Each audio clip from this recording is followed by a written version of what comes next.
Sanctus, Sanctus, Sanctus Dominus Deus Sabaoth. Salam jumpa kembali saudara-saudariku yang terkasih dalam Tuhan kita Yesus Kristus. Salam sejahtera untuk kita semua. Berkat Allah yang Maha Kuasa senantiasa menyertai kita.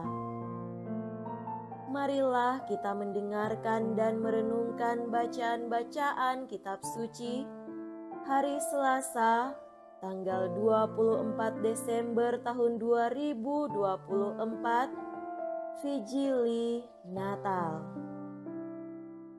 Dalam nama Bapa dan Putra dan Roh Kudus. Amin. Bacaan pertama dari kitab Yesaya bab 9 ayat 1 sampai 6. Bangsa yang berjalan di dalam kegelapan telah melihat terang yang besar. Terang yang bersinar atas mereka yang diam di negeri kekelaman. Engkau ya Tuhan telah banyak menimbulkan sorak-sorai dan sukacita yang besar. Mereka telah bersukacita di hadapan-Mu seperti orang bersukacita di waktu panen, seperti orang bersorak-sorai di waktu membagi-bagi jarahan.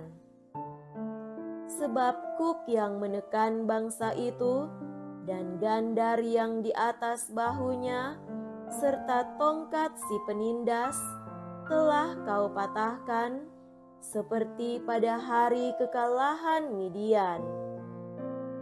Setiap sepatu tentara yang berderap-derap dan setiap langkah jubah yang berlumuran darah akan menjadi umpan api. Sebab seorang anak telah lahir bagi kita, seorang putra dianugerahkan kepada kita. Lambang pemerintahan ada di atas bahunya, dan orang menyebut dia Penasihat Ajaib, Allah yang perkasa, Bapa yang kekal, Raja damai. Besarlah kekuasaannya, dan damai sejahtera tidak akan berkesudahan di atas tahta Daud dan di dalam kerajaannya, karena ia mendasarkan dan mengokohkan kerajaannya itu dengan keadilan dan kebenaran dari sekarang sampai selama-lamanya. Kecemburuan Tuhan semesta alam akan melakukan hal ini. Demikianlah sabda Tuhan. Syukur kepada Allah.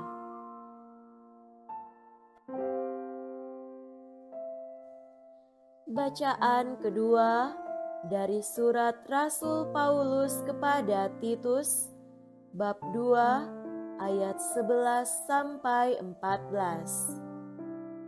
Saudaraku terkasih, sudah nyatalah kasih karunia Allah yang menyelamatkan semua manusia. Kasih karunia itu mendidik kita agar meninggalkan kefasikan dan keinginan-keinginan duniawi, dan agar kita hidup bijaksana, adil, dan beribadat di dunia sekarang ini, sambil menantikan penggenapan pengharapan kita yang penuh bahagia dan penyataan kemuliaan Allah yang Maha Besar dan Penyelamat kita, Yesus Kristus.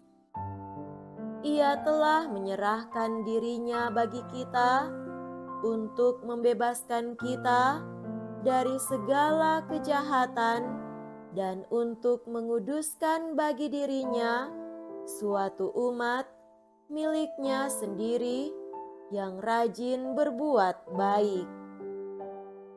Demikianlah sabda Tuhan. Syukur kepada Allah.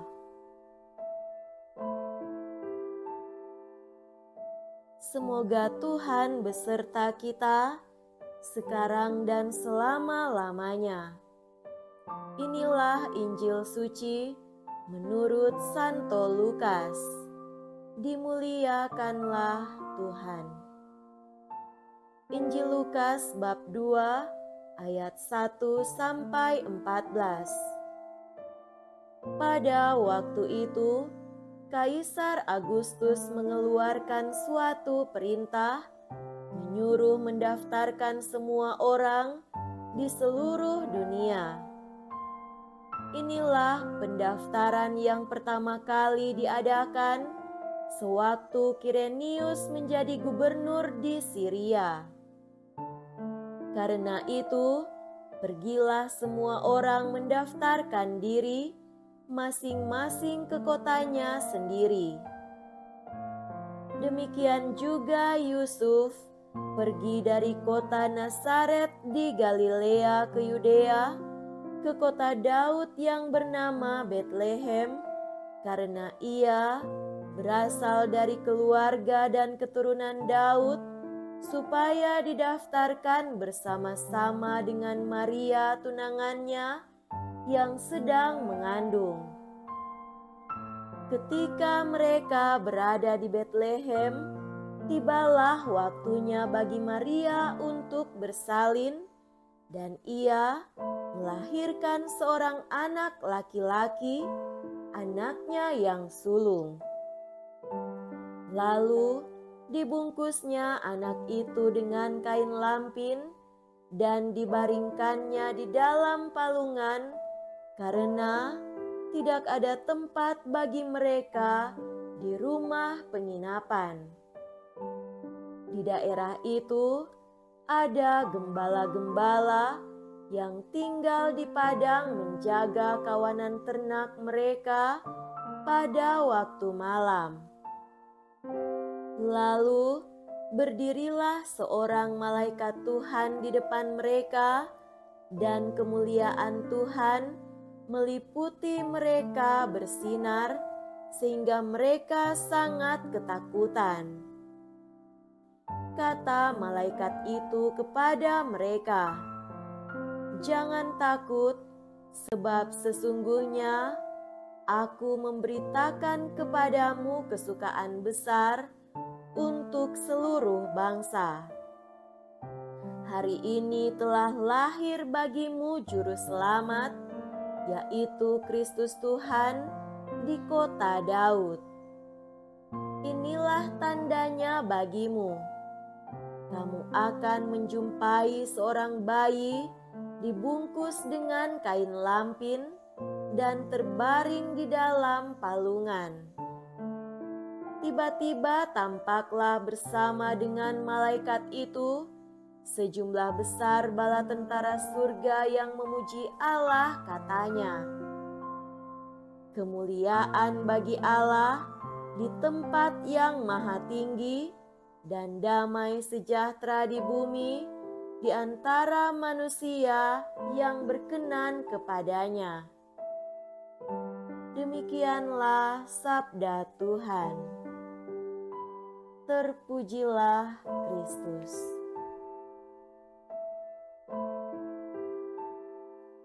Saudara-saudariku yang terkasih dalam Tuhan kita Yesus Kristus, tema renungan kita pada hari ini adalah Allah beserta kita. Pada hari ini telah lahir bagimu Juru Selamat. Malam ini adalah malam yang kudus di tengah manusia-manusia yang berdosa. Dosa manusia membuat malam menjadi kelam. Namun kasih Allah menjadikan malam ini kudus, karena kekudusan Allah boleh hadir di muka bumi secara nyata.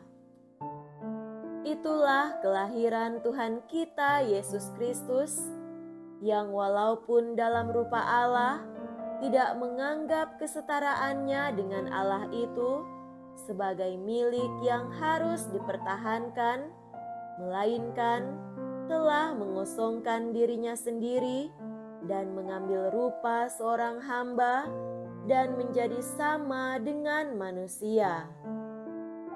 Ia adalah Immanuel, Allah beserta kita. Karenanya, dalam kelahiran Tuhan kita Yesus Kristus, kita menyadari suatu sejarah yang maha penting, bahwa pernah seorang anak Allah hadir untuk kita semua.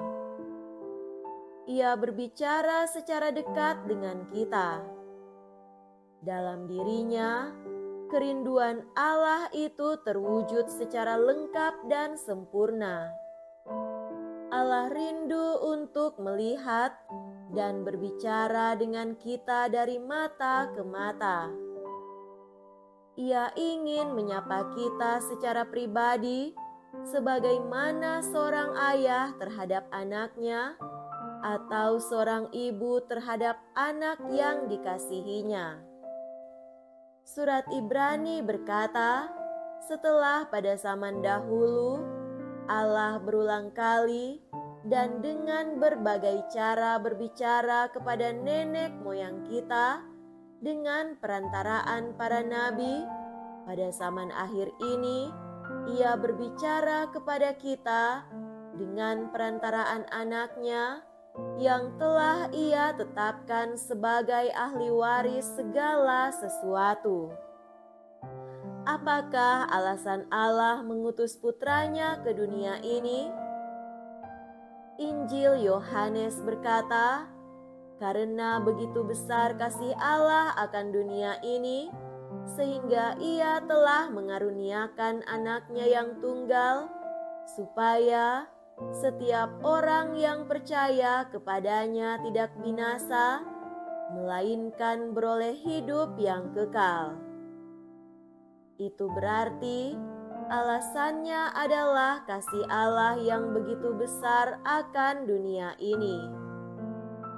Dunia ini berarti segala yang ada di dunia, teristimewa kita umat manusia, dengan sasaran supaya orang menjadi percaya akan anak Allah dan karenanya beroleh hidup yang kekal. Orang yang memperoleh hidup yang kekal seharusnya adalah mereka yang ditebus, dikuduskan, dan diselamatkan dari kuasa dosa dan maut, sehingga seseorang boleh hidup dalam Allah. Tak mengherankan Rasul Yohanes berkata, sebab Allah mengutus anaknya ke dalam dunia bukan untuk menghakimi dunia, melainkan supaya dunia diselamatkan melalui Dia. Berarti maksud kedatangan Yesus adalah untuk membawa keselamatan, yakni agar setiap orang beroleh hidup yang kekal.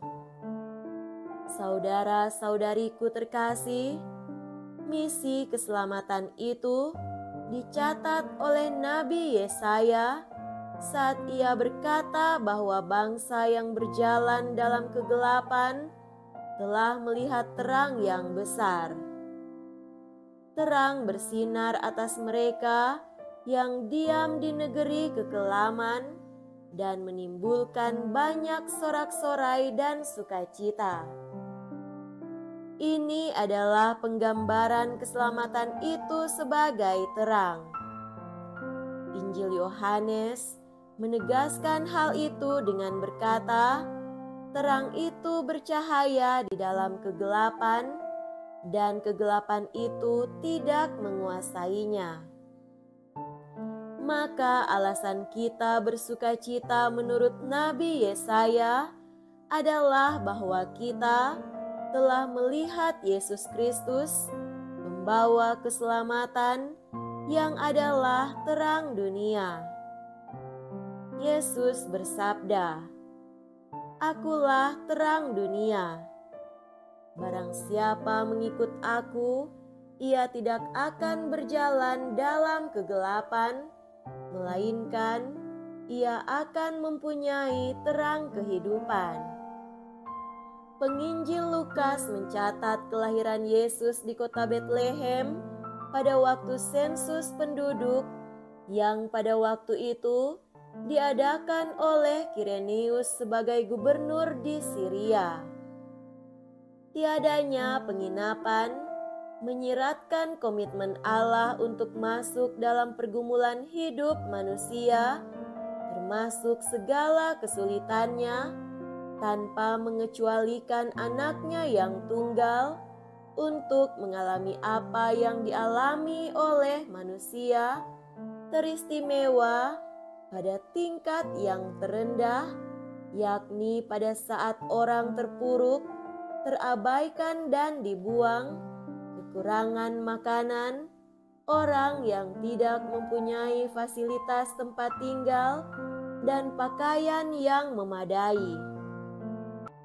Kelahiran Yesus zaman itu menjadikan keluarga kudus Nazaret itu bagai musafir yang melakukan perjalanan yang jauh tanpa henti, sampai semua orang percaya boleh berhenti dan tinggal dalam Allah, seperti kata Santo Agustinus, "Engkau telah mencipta kami bagi dirimu, dan hati kami tidak tentram sebelum beristirahat di dalam Engkau." Itulah yang dialami para gembala yang mendapatkan keistimewaan untuk menerima kabar sukacita dari malaikat. "Jangan takut, sebab sesungguhnya Aku memberitakan kepadamu kesukaan besar untuk seluruh bangsa. Hari ini telah lahir bagimu Juru Selamat, yaitu Kristus, Tuhan di kota Daud." Nyatalah bahwa kelahiran Yesus Kristus menuntut pembaharuan hidup, yakni meninggalkan kejahatan dan segala hal duniawi yang bertentangan dengan kehendak Allah. Karena itu, diperlukan sikap yang bijaksana, adil terhadap sesama, dan saleh, yakni menjadi orang beriman yang taat dan menjaga kesucian hidup dengan pikiran, sikap, dan perkataan, serta perbuatan yang sesuai dengan firman Tuhan. Semoga demikian. Amin. Dalam nama Bapa dan Putra dan Roh Kudus. Amin.